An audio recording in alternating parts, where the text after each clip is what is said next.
Good. 5 Habits to Financial Success. Welcome everyone to the AM Book Club. This is the book review series.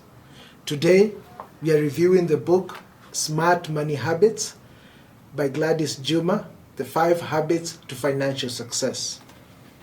Before we begin, I'd like to ask you to subscribe to this channel, hit the bell button so that you're notified whenever we introduce a new video. And with that, let's go right to it. To help me review this book, I'm joined by my good friend, Daniel Mutuku.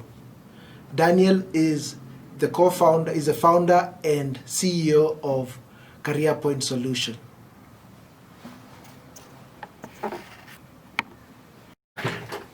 Karibu sana, Daniel. Welcome. Yes. Good.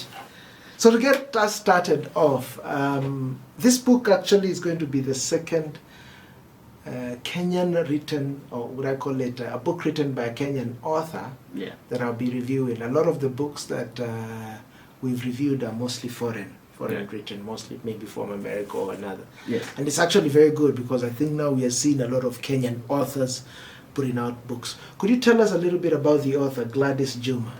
Okay, Gladys Juma, the author of this book, is a very good friend of mine, and I have seen her as a very great authority when it comes to personal finance.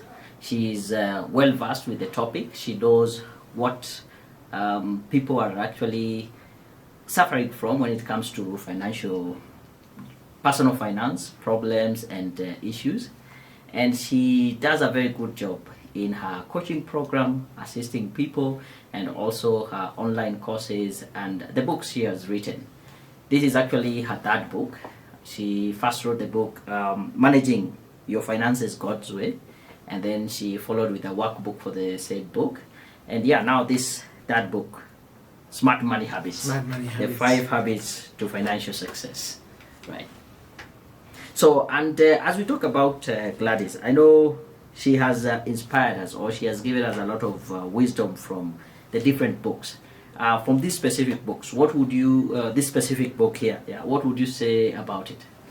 So Smart Money Habits really looks at the subject of people who are struggling financially and people who are financially successful. And Gladys poses the question, what is the difference between these two peoples? Why is it that there are people who struggle financially and others are financially successful?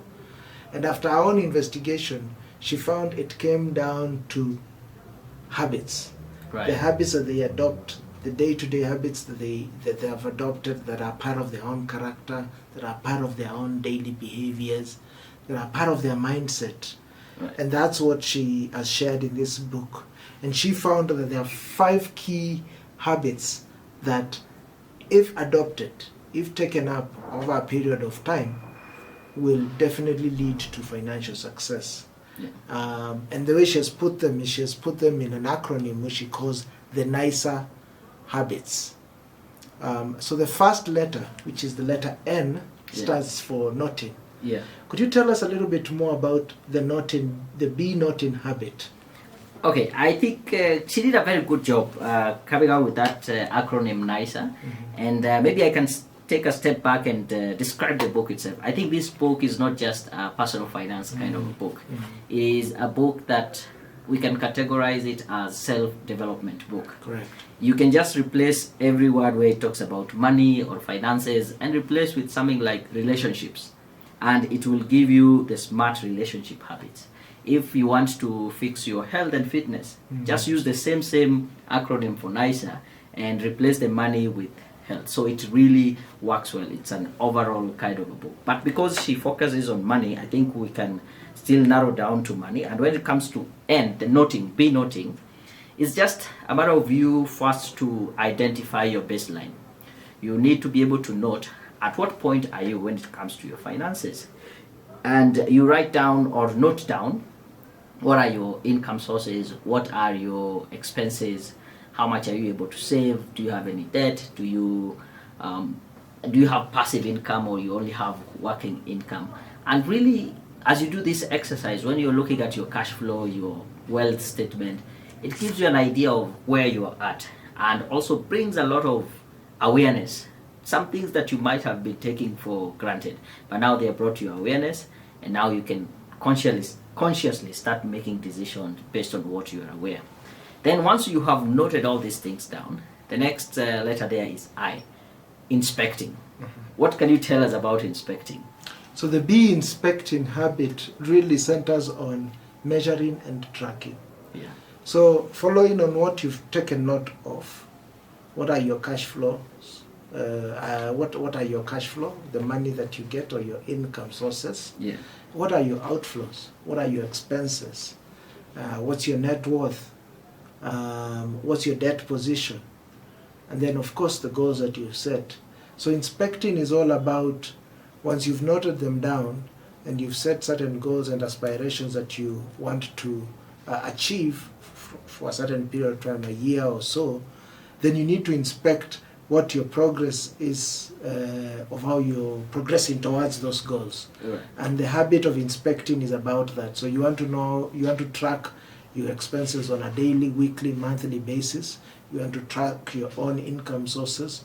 You want to track how you're improving on your net worth. Is your net worth growing or is it diminishing? Is your debt position increasing or are you lowering it? And this will help you make certain habits going forward. And to tie that in, I think there's this third habit which he calls the be correcting habit. Tell us more about that. Yeah, once you have noted things down, noting, you just bring them to your awareness. Now you start inspecting and taking some action to really identify what needs to be done. And once you start identifying things that are not working for you, you start correcting. And that is where the second habit is. Actually, in the book, she says, be correcting, as teaching time saves 9. And that is very true. You will start correcting and realize, oh, this habit that I've been engaging in, going out every weekend, is not really working to help me be financially successful. Let me stop it, or let me reduce it to once a month. You also start correcting. There are several areas that you can correct on. Number one, you start thinking about how can I be able to earn more. So correct, put in some things, some strategies into place to ensure that you're able to earn more. Also, you can be able to correct on the savings. Are you really saving enough? Do you have a saving culture? Do you actually save after you have spent the money, or you actually put some money aside and then spend the rest? Yeah. Also, it gets you to start correcting when it comes to debt. Are you in debt? Do you have a plan to repay all your debt? What is something that you can be able to do to maybe fast track the idea of paying the debt and all that? So these are areas that you can really be able to correct. And I think also in the book there's a bit here, she talks about some of the synonyms of correcting. It's about rectifying, putting right, setting it right, and putting some amendments to bring what is not working to start working. And once you've started done the correction, I think the next habit you need to put in place is engage. Be engaging. That is the A. Can you tell us about the engaging bit? So the engaging habit, and I like the way she starts off with the title to this chapter. Right. It says, "Be engaging, participate in your own success, know what you own, and know why you own it." I think a lot of what we've seen out there, mostly people are fairly passive in their investments. Yeah. Either it's the fear that this is an area that I don't know of and I know very little about, and it sort of intimidates them. Yeah. When you think of finances and money management, people are usually very much intimidated. They don't know things about interest rates. Right. They probably get a certain amount of money they may have saved, get a stockbroker, push that money to them for them to make investments, for example, on the stock exchange. But they will not be engaging to understand, okay, which portfolios has this stockbroker invested in? Why did they invest in those stock portfolio? How did they make those choices? So be engaging is that aspect that you're not just passive about your investments, but you're well aware why certain choices or decisions were made. Why did you opt to do to go into real estate investment, get a house for rental income? Why? Is that the most effective investment that you could do? Maybe for $1 million shillings or so, you could have invested in a fairly lucrative business that gives you more recurring income, much more than what you'd get from real estate. Do you have to own a house or stay in a rented house? You know, these are questions that people don't usually ask. Yeah. And that's what Gladys is admonishing all of us, that don't just dump your money, put it in a bank account, save it without knowing what that is doing to you. Probably instead of saving all the funds that you have, is you should consider investing part of that and maintain another portion for just rainy days. You know, this kind of thing. So the be engaging aspect is you need to participate in your own success. If you decide to go into a certain investment option, try and understand a little bit, engage experts, but as you engage them, ask questions. You need to understand it. Yeah, I'm also thinking of an idea is coming to my head. Would it be because people want to look at investment as passive income, and they take the same word passive and let it be, they are not going to engage, let it be just passive. It will Forget come. about it. Let it put the money there and money will come. Probably. I guess that's but yeah, for you to be a prudent investor, you have to be an engaged investor. Yeah. So the final habit in chapter 5 is the habit on be repeating. Yeah. What is this all about?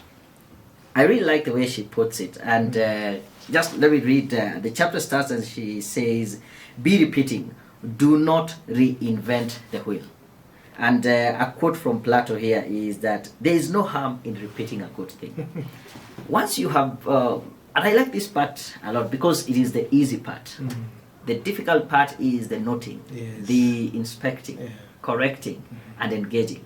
But once you get it right, once you have streamlined all those things, what do? Rinse and repeat. There's no need for you to start reinventing the wheel and finding other ways to make maybe more money or save more. If you've already got it, what is working, keep repeating it. And the more you repeat it, the more you become better at it. And you can it becomes second nature to you. So I think it is very important for you, once you get the right thing, to keep on repeating. And it basically has some exercise that will allow you still to go back to the initial things. What did you note? Because we keep on improving the system. When you do it the first time, you will note something. When you do the second round, you'll start noting other things. You will start inspecting other things. You will engage at a different level. Probably the questions that you are asking your stockbroker would not be the same questions when you're doing it the second time around, because you're more knowledgeable and you can actually make wise decisions in that case. Yes, that is quite good. So just rinse and repeat. Yes. So I must say, actually, Gladys has written a very engaging book, very easy to read, but much more very practical book. Yeah. From here, you can be able to apply what she has written here. You can be able to apply those habits. How can you become good in repeating? And she shares various tools that you can use to assess all the various variables in terms of your finances. Tell us, as we wrap up, what is the one thing that you took away from this book after reading this book? Okay, I think in general, this book is able to bring to your awareness a very sensitive issue, and that is money. You know, you cannot say you are fully successful if you haven't fixed your money problems. And money will end up affecting all the other aspects of your life. You will end up having relationships strive just because money issues have not been taken care of. You will end up having health issues, mental health issues, because you're so stressed about this debt, or you put some money somewhere and you lost it, or because it wasn't a prudent investment. it will still affect your relationship also with other people, your friends. If you're the guy who keeps on just borrowing money left, right, center, and you never pay, it will affect that. So as an antidote to like start fixing some areas in your life, even in your career, sometimes I've seen people who are working, but they are not working because they like it. It's because they're in debt, and even when they get that salary at the end of the month, it is not helping them. They feel like it comes in and disappears. So it might even affect your performance at work. So she has tackled a very key issue. Yes. I would really advise anyone who you're out there, you should be able to get this book, Smart Money Habits, the 5 habits to financial success. And how can someone get to buy this book? So the book is available on our website. If you go to gladysjuma.com, you'll be able to purchase it online. It only goes for 950 shillings only. So grab yourself a copy, and much more importantly, once you read, apply what you get out of it. It's a very important resource that you can rely on to ensure that you learn and adopt these essential habits to enable you be financially successful. Yeah, and I think you should have a personal copy, because it has areas where you fill in some exercise, and once you get your copy and it is of value, and you feel like there is a friend of yours or your spouse or your neighbor or your cousin would really benefit from this, instead of giving them your book where you have already filled in your stuff, get them a copy. So it's like a personal guide that you have that you can always be referring to.